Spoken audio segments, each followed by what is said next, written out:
few products are as instantly recognizable as Coca-Cola. A red label, white script, and the sound of a can opening are enough to trigger a memory almost anywhere in the world. Coke is not just a soft drink, it is one of the clearest examples of how a product can become a global symbol. By 2013, Coca-Cola products were being sold in more than 200 countries and territories, with consumers drinking over 1.8 billion company beverage servings every day. That scale is almost difficult to imagine. Every hour, millions of servings move through stores, restaurants, vending machines, stadiums, and homes. In 2024, Coca-Cola ranked number 94 on the Fortune 500 list of the largest United States corporations by revenue, and in Interbrand's 2023 study, it was listed as the world's sixth most valuable brand. But the story began far more modestly.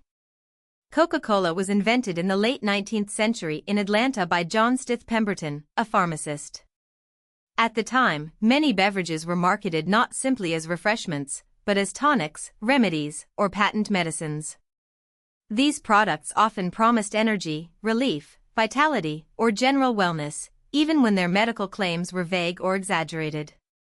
Coca-Cola fit into that world. It was originally marketed as a temperance drink, meaning it was positioned as an alternative to alcoholic beverages during a period when temperance movements were pushing against alcohol consumption. It was also intended as a patent medicine, the kind of commercial remedy commonly sold through pharmacies. In its earliest form, Coca-Cola was not yet the supermarket staple or fast food companion people know today. It was a local invention tied to the culture of pharmacies, soda fountains, and late 19th century health marketing. The name Coca-Cola came from two of its original ingredients, coca leaves and cola nuts. Cola nuts were a source of caffeine, helping give the drink its stimulating character. The name itself was a piece of branding genius because it sounded rhythmic, memorable, and slightly exotic. It suggested natural ingredients while also creating a phrase that could be printed, repeated, and trademarked. Over time, the original formula became far less important to the public than the idea of the formula. Coca-Cola was not just a drink with ingredients, it was a drink with a mystery behind it. That mystery would become central to the company's identity. The formula's secrecy helped give Coke an aura that most competing beverages could not easily copy. Even if competitors made similar colas, they could not claim to have the real Coca-Cola formula. The crucial turning point came in 1888, when Pemberton sold the ownership rights to Asa Griggs Candler, an Atlanta businessman. Candler understood something that would shape the future of the beverage industry. A product does not dominate simply because it exists, it dominates when people repeatedly see it, remember it, and ask for it by name. Under Candler, Coca-Cola's growth was driven by aggressive and consistent marketing. The goal was not only to sell a drink, but to make the Coca-Cola name unavoidable. Signs, coupons, advertisements, and branded materials helped embed the drink into everyday life. This was a powerful strategy at a time when mass consumer branding was still developing. Candler helped transform Coca-Cola from a local pharmacy beverage into a business with national ambitions, setting the stage for its dominance in the 20th century.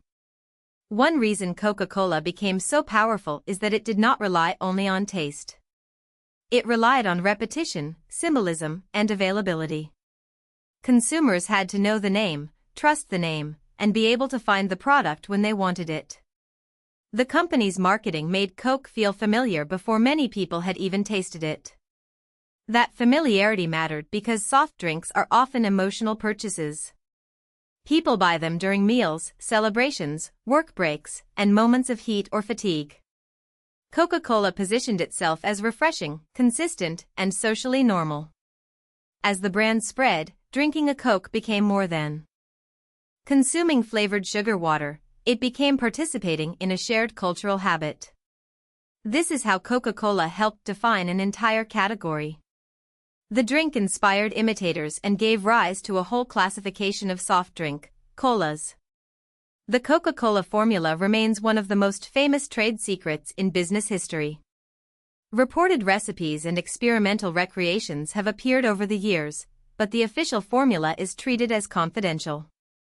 The company has used that secrecy as a marketing advantage, reinforcing the idea that Coca-Cola is unique and impossible to perfectly duplicate. According to the brand's public mythology, only a small number of anonymous employees know the full formula. Whether consumers think about that detail every time they drink Coke is almost beside the point. The secrecy itself adds value. It turns a mass-produced beverage into something with a story.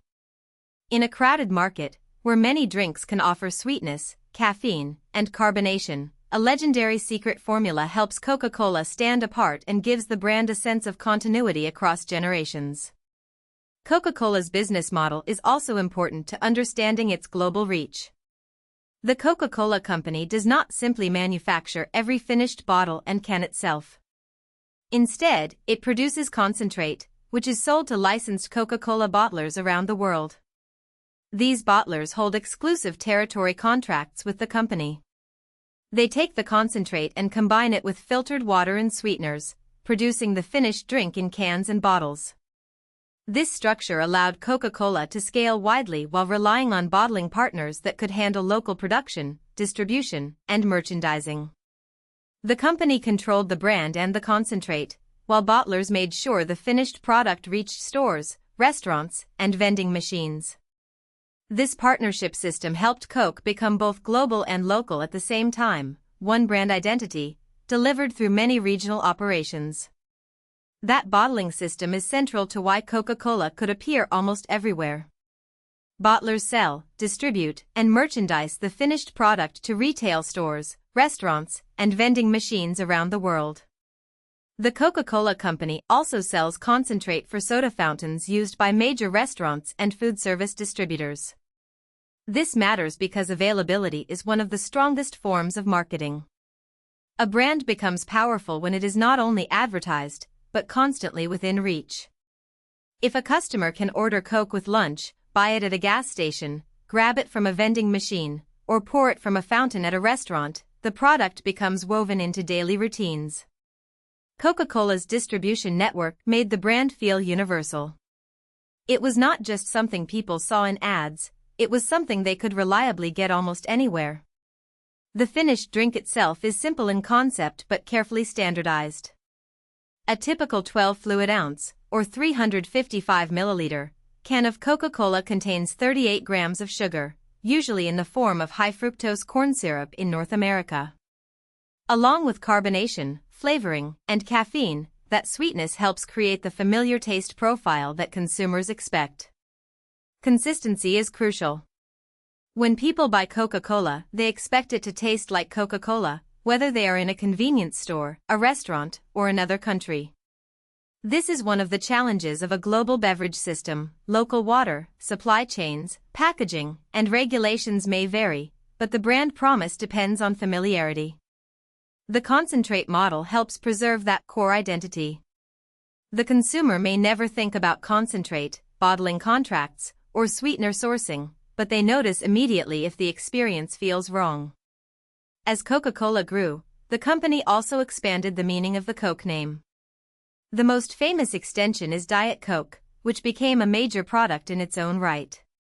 The company has also introduced caffeine-free Coca-Cola, Diet Coke caffeine-free, Coca-Cola Zero Sugar, Coca-Cola Cherry, Coca-Cola Vanilla, and special versions with lemon, lime, and coffee.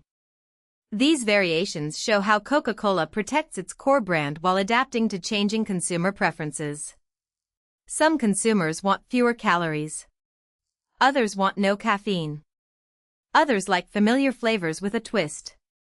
Instead of leaving those customers entirely to competitors, Coca-Cola can offer alternatives under a trusted name. But brand extensions also carry risk. The company has to balance novelty with familiarity, because the original Coca-Cola identity is one of its most valuable assets.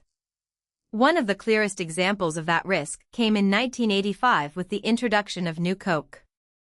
The company changed the formula, creating a major public reaction and one of the most famous marketing lessons in corporate history.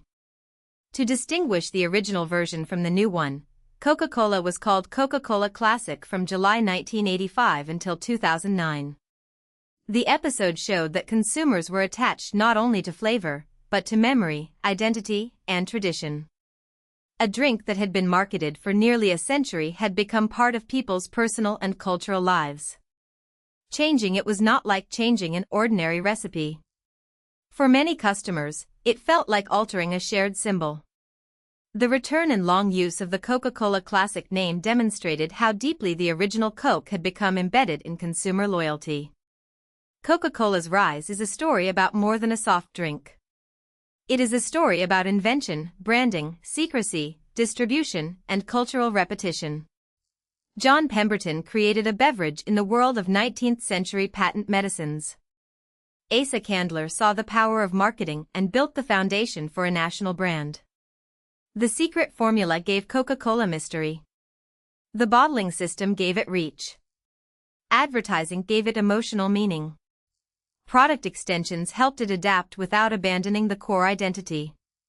Today, Coca-Cola remains one of the most valuable brands in the world because it mastered the relationship between product and perception. The liquid in the can matters, but so does everything around it: the name, the color, the availability, the memory, and the promise that wherever you are, a Coke will feel familiar. If you found this helpful, please like this video and subscribe for more explainers.